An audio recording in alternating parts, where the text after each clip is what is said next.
Hello everyone. So I'm gonna be watching Doom Eternal review by Alpha Male Gaming Among Us Edition by Maxer. I played the other Doom, 2016 Doom, but I never played Eternal one. So let's see how it is and let's see how we're going to play it. Maybe, sure. Hopefully, let's see how it is. I mean, I enjoy some Alpha Male Gaming. Let's go.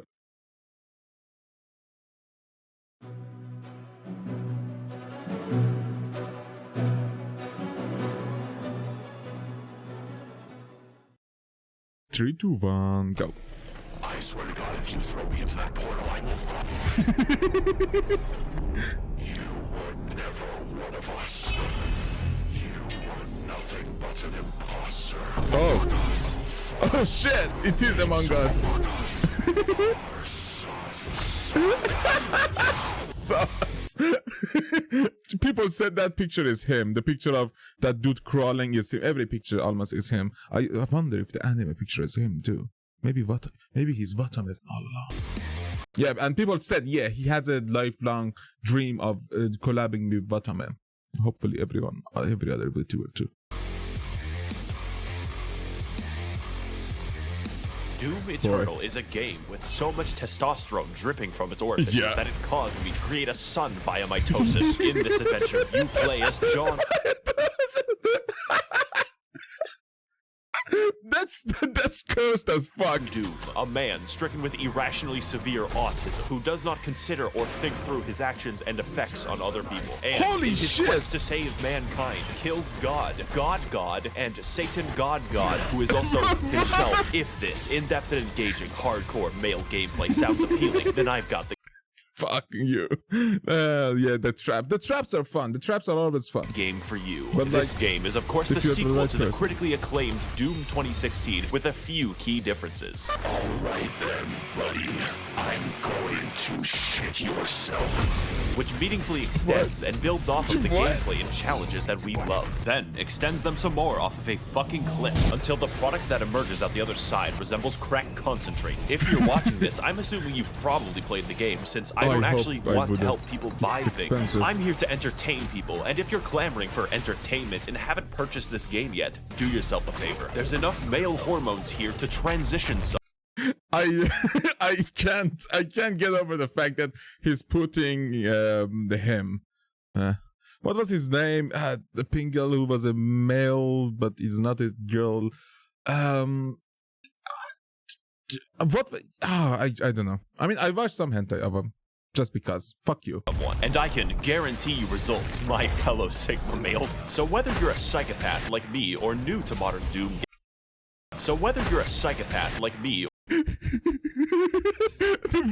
why is he so? Why is he doing that in all of it? What is that bug even is? Like, what is that? Or new to modern Doom games, come with me on this amazing journey through Twitch gameplay, beautiful environments, nonsensically fucked up lore, and remixed Mongolian drum singing. For money is temporary, but Doom is eternal. Okay. Nice one on that. Alright. I would say that Doom Eternal's gameplay is quite unique, and not for the reasons that you would think. Everything in Doom Eternal is funneled directly into a single, robust, multifaceted, multinational, and unilaterally combat system from which the entire game is built around. But Maxor, I hear you thinking, that's every game ever. Yes. Every good game ever. If I, for instance, became 12 and booted up GTA 5, I would be able to do at least a dozen unfun activities. Doom's design is focused harder than the average Persona fan on his local playground, and that is special. You will play the game in the way that is fun, or you will lose. So as good as 2016 was, a Polygon journalist could beat the first half, and that's unacceptable, because yes, it is actually unfun to play games after having a lobotomy. In other games, I get to choose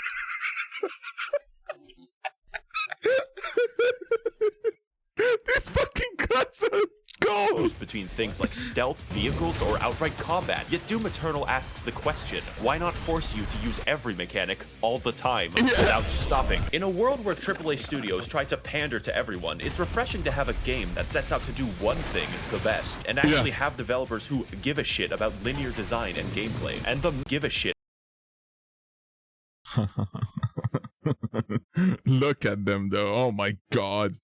Oh, about linear design and gameplay, Christ. and the main component of that gameplay is the arsenal, because John Doom uses every weapon throughout the game. The first shotgun is used in the last level, and the last level is used by the first shotgun.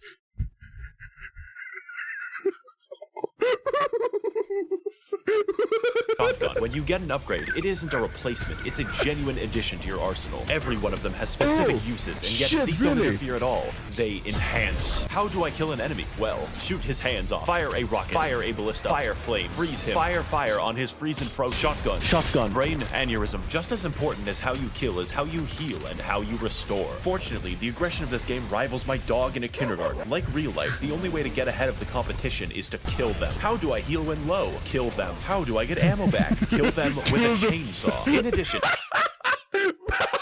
Really? A chainsaw brings out ammo from them? Most weapons in the game have 2 mods which completely change their behavior. Such stunning examples would be... It's so awesome that itself is so awesome that guns don't get redundant and you can upgrade them and destroy with them more and more. The microwave beam, the automatic shotgun, and the fucking destroyer blade. God, that shit's cool. But on top of 8 weapons, 12 mods, and a declining mental state, we keep going. More than any one weapon, you'll be using your suit abilities, and they all have individual buttons. This is in addition to the 8 that you use for weapons. These would be things like zoom for fast, grenade for death, Swedish grenade for life, punch for no reason, and a flamethrower. These would be things like zoom for fast, grenade for death, Swedish grenade for life, punch for...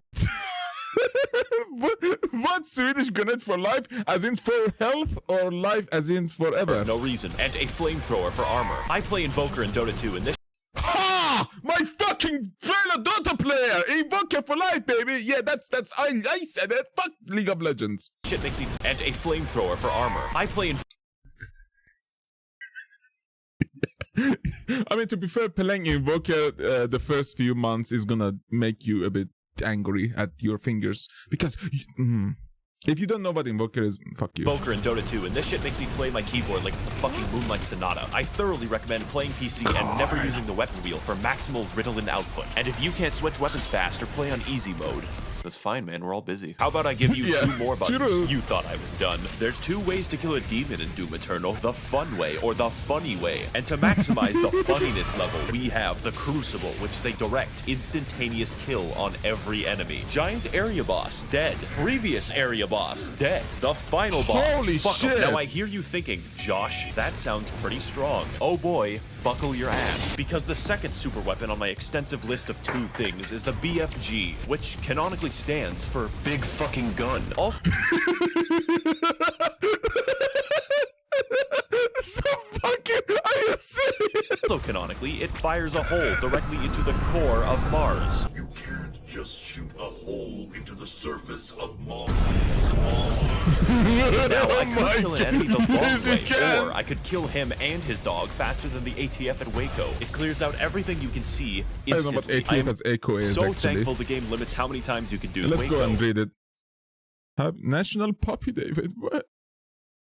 It clears out everything you can see instantly. I am so thankful the game limits how many times you can do this. Now, I understand that at first this may seem complicated, but that just isn't true because the entire game is effectively a tutorial for hard mode. And because you're always learning as you play, it never feels stale. Doom even lets you choose what stats and runes to upgrade. I spec entirely into mobility. It's like, wait, is it like an action RPG at the same time as it is badass like Alpha Male Simulator? And ammo, making my character a flimsy, crack-addled spider monkey. As a side note, we should release dozens or possibly hundreds of macaques into New York City. They can survive there. Why does Thailand get to keep all of the good monkeys? So what more is there to learn about Doom Eternal? Well, have you ever given... Okay. Why does I know anime. I need to know what that is. So what more is there to learn about Doom Eternal? Well... Oh, that's that Christmas song that... what was it? Love Life Sunshine. Yeah, I remember. they did it with Saint Snow. Love it. Have you ever given thought to the various unwashed baboons that I'm fighting? The answer may shock you. Those are the... As you may shock... That's that? Oh my god, dude. Chill Those out. are the... Okay, that's not As him, you may thank have God. guessed, there are at least 3, perhaps 4 demons in the game, which is a lot for someone who is a small, blonde anime lolly, such as myself. But it's the variety of the demons that make the game interesting. Demons can fly, they can roll around like hedgehogs, contract obesity, and be faster. That's good. Who is Sandy Loam? Who is Tsushima? Amy Rose? I didn't know she could stand. The point of the entire game, therefore, is to balance targets, switch weapons, and scream internally as you repeatedly... Emily. Wait, what's that? No, that was Amelia, but fail to be cool. Just like high school. What I'm getting at is every demon has completely different behavior and goals from one another. The Doom Hunter rolls around in a comically small tank. The zombies, like us, exist to die. And the Marauder produces controversy. He does a lot of damage, blocks your attacks, fights you at wild speeds, and can only be attacked after blatantly signaling so. I personally have no issue with him, as I find the challenge fun and engaging. And if you don't, I'm not saying you're wrong, I'm saying you're bad. I'm not getting into the details for each one, since that's not funny, but don't worry, there are 27 of them without DLC. And if you're wondering why I'm fighting the entire cast of Dante's Inferno, you're actually the minority. This game tries at every moment to make exposition collectible. Why is there just a fucking big spear in the planet, and why is heaven comprised entirely of moth people? You cannot stop the procession. It feels like one guy wrote the events of the game, and another guy invented LSD just to write the backstory. So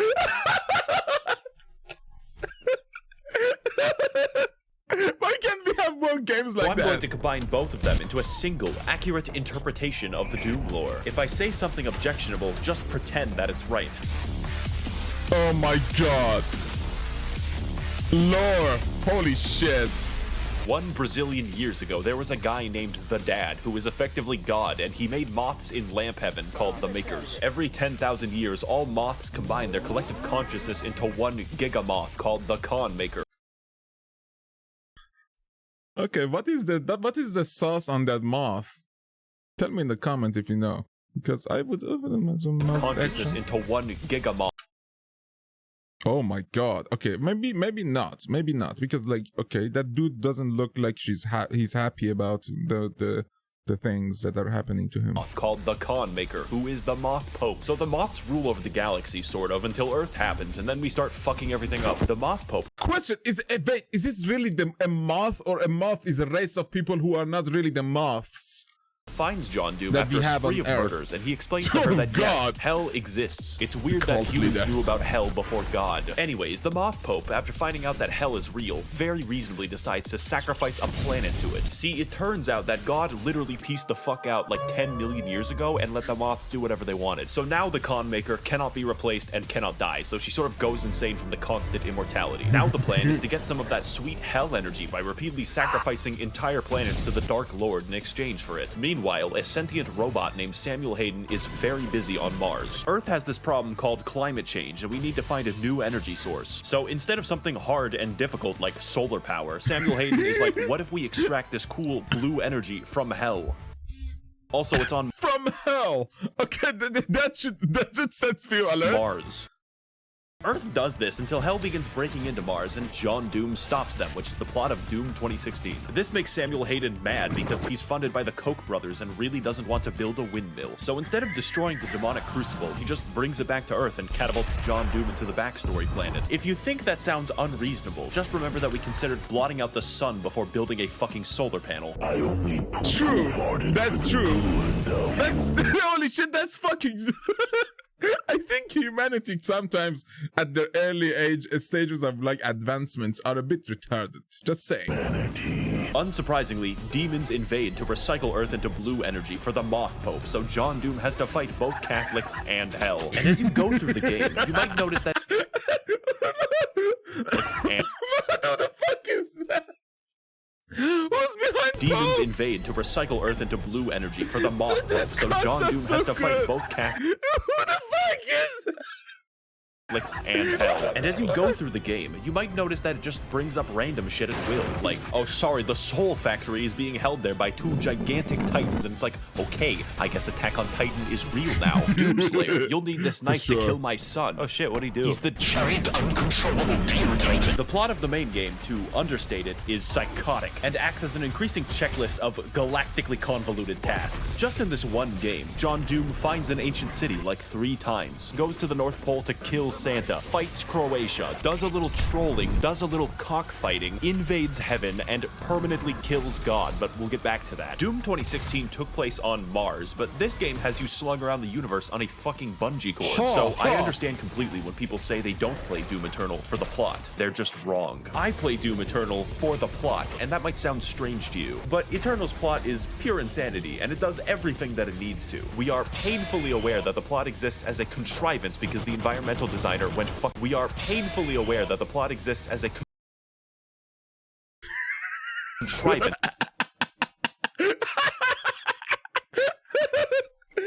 Fuck with IRS, pay your taxes. Fuck taxes. Because the environmental designer went fucking ballistic. I just don't care. I played every single level, gleefully wondering, oh boy, what stupid shit is next? I cannot fucking wait. So play the game for the plot. It is integral to the experience of Doom Eternal. Oh, but Maxor, there's a plot hole. How did the Doomslayer get the first? Everything I've said so far, except some of it, applies in full partially to the base game. But there's $40 redos of DLC where the gameplay is faster, the challenge harder, and the plot, somehow, even fucking worse in all the right departments. 2016 was a wash. Eternal is Usain Bolt, and the ancient gods is fucking Venezuelan inflation. You thought it was over when John Doom fucking hell, that's fucked beat up. the demons and destroyed all of heaven, but you were wrong. That's just the beginning. And with both parts of the DLC now fully out, my recommendation cannot be understated. Let's get into why, and more importantly, what the ancient gods. This section of the video is going to be different, far more structural, and aligned with the plot of the DLC. Because the gameplay isn't what's new about the product, it's the challenge and the story. I originally wrote an entire script for this and then trashed it because it doesn't truly... The way he... I just realized it now, the way he has his character, like his face, is if that is his face, hopefully it is, and I'm not wrong. He does it like Doom 1's picture motion stuff. Remember when there was like your avatar over there and your face would just get a bit like two frame. How this DLC drove me to insanity, and I hard cope by simping for 2D women. I will tell you if there's a very big gameplay change, but the point of the DLC is more of what's amazing. If you like Doom Eternal, you will like the DLC. Period. Okay, so Samuel Hayden, you might know him for his various appearances on political YouTube debates advocating for carbon positivity. It turns out that he's not a robot, he's a fucking angel. Also, John Doom's Alexa is God. That's not a joke or exaggeration. His name is Vega, and he's the physical remnant of God's consciousness in AI form. So Samuel, now a fucking divine being, wants you to revive him since both God and Satan are trapped in volleyballs. At this point, the video can't count as spoilers because it makes no fucking sense. The first DLC is essentially trolling because you kill God. Why? Well, obviously to revive Satan, exclusively so you can fight him. What could go wrong? Of particular note here on the gameplay side is the final boss, who is Samuel Hayden, because holy shit. What? Wasn't he our fucking AI angel? What? This is some Ultron shit. This fight is hard. Also, the premise is ridiculous, and my enjoyment of the game is hurt by neither. Every aspect of this is speedy, fun, and everything else I've already said about the game in general. And when you finally beat Samuel and revive the Dark Lord, it turns out he's you. So basically, Age of Ultron combined with Attack on Titan, combined with Demon Slayer, and combined with Dead Space, but on LSD, and like kind of convoluting some crack water too. Yeah, the only thing in the world that could possibly kill John Doom, himself. No blood can be smeared in this holy blood. So now the not you decides to go to hell where we all belong, and the second DLC is just chasing him. This is of course where the testosterone moves into critical levels. How does one get to the capital city of hell? Well, that's a great question. First of all, go to the planet of Argentinur, light the bat signal, learn how to train your dragon, okay? Go into the giant spear that pierces the entire planet for some reason, get the key to the gate of Doom. Now go back to Earth, traverse the Last of Us 2, and find the gate of Doom. That's the Sweden dance opening 3D shit. Before I get to the final showdown with Crash Bandicoot Twin Sanity, there's some cool gameplay I want to talk about. You have a fucking hammer in this DLC, primarily used to defy the laws of gravity, but secondarily gives you everything in the game. Health, no problem. Ammo, absolutely. My deepest, darkest urges? Yes. Problem. Ammo, absolutely. My deepest, darkest urges? Yes. Oh yeah, he really was. 7.6 billion subs. Yeah. Seriously, I think. The comments. But the likes are still fucking unreal. I can't even read the amount of those comments. Oh my god, that's it. Billion K. That's a 495 billion K. And Jesus Christ, I think the only thing that's stopping him from collabing with Vatom is the fact that he's not the collabing type. Did he ever collab with everyone else before? Because I'm sure Vatom would actually agree to a collab unless like Yagu or Hololive staff like have some problem with it. I don't know. As I used this, I became more obsessed with hammers than Bob the fucking Builder. And there's plenty of demons to use it on, since the DLC adds a shitload of reskins. For instance, the Spirit is a congealed amphetamine mass that makes every infested target 3 times faster. Microsoft Pinball, who is fun to fight, I promise. Oh my god. The Bloodmakers. They are my original hosts. Gmod! Unregistered hypercut.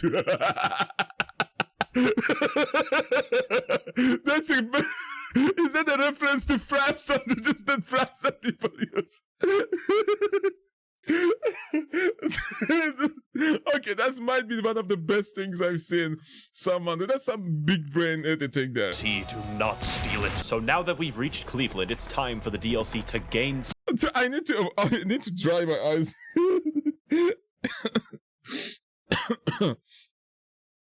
Style. This is the culmination of all of our work. The final battle against Satan himself. And holy shit, you can feel it. When the Sentinel army shows up and everyone's ready to kick ass, you just can't help but feel like your dick is being tickled. Cleveland lives up to the hype too, for once, because it's a non-stop battle of epic proportions right up until the final boss. This is a universe which implicitly acknowledges your godlike power by making the only credible threat to you your identical twin with red eyes in a Gundam. That is called fucking gameplay. And it's a beautiful send-off right up until the man himself, who awkwardly waddles around the arena like a penguin, but that's fine, the fight is still cool.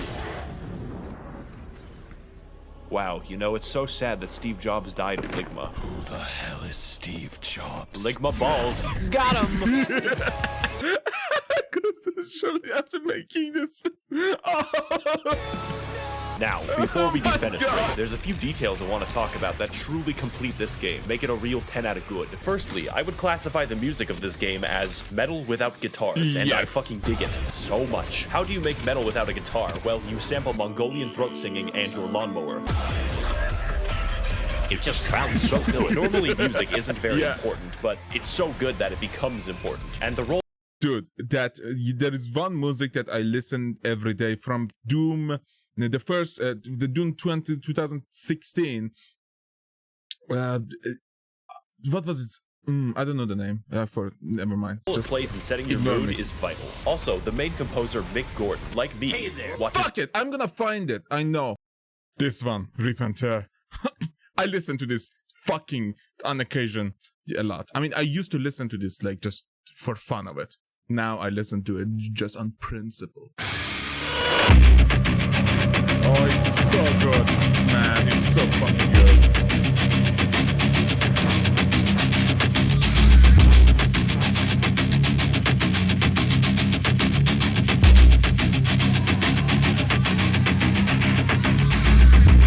Oh, yes. But But yeah, I can't. Just go listen to it. Just go listen to it. Just go fucking listen to it. No, Hana. Niji Sandra. Indonesia. Let's go. Wait. Where's oh, Repenter. Okay, someone in the chat of hell in Maxor's video was telling me what to listen to, what music to look at, and I just searched my fucking computer for an hour to find it. Virtual YouTubers every waking second of his day. Great minds think alike. In fact, most of the music in this video is just Doom Eternal soundtrack. Guess you'll have to rewatch it over and over again to really listen. It's you. Finally, this game looks really good. Not in a, oh wow, yes, look at all these particles I'm good. stroking out way. It's more like, how does literally anyone have time to model all of the geometry in the game? It is unreal. It is so downright inspired that it makes you feel bad while playing it. Doom Eternal is such a fast and pulse-pounding game that it's like sprinting through the fucking Louvre. How am I supposed to appreciate the Mona Lisa when it looks like this? Should you buy the game? Yes, I am...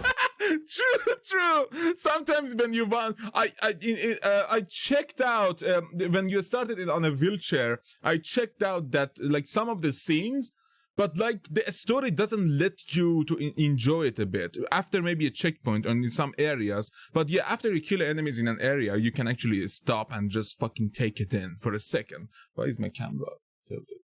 Yes, sorry for that. I mean, it's still tilted. Very biased. If speed and action is what you crave and you want to induce cardiac arrest early, this is your game. I would like to thank the Demonic Brotherhood funding this channel in exchange for their souls. If you would like to engage in blood sacrifice on my behalf, you can head to my Patreon to learn more. Thank you all for watching, and of course, run, they're coming. How many faces he has?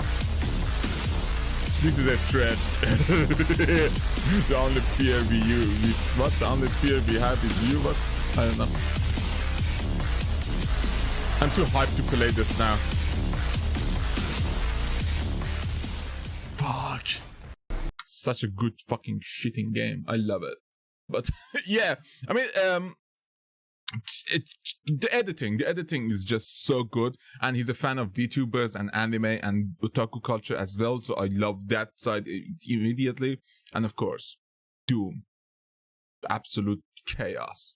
Rip and tear, motherfucker. But yeah, if you enjoyed, please leave a like and subscribe, and for now, have a nice day and goodbye, everyone.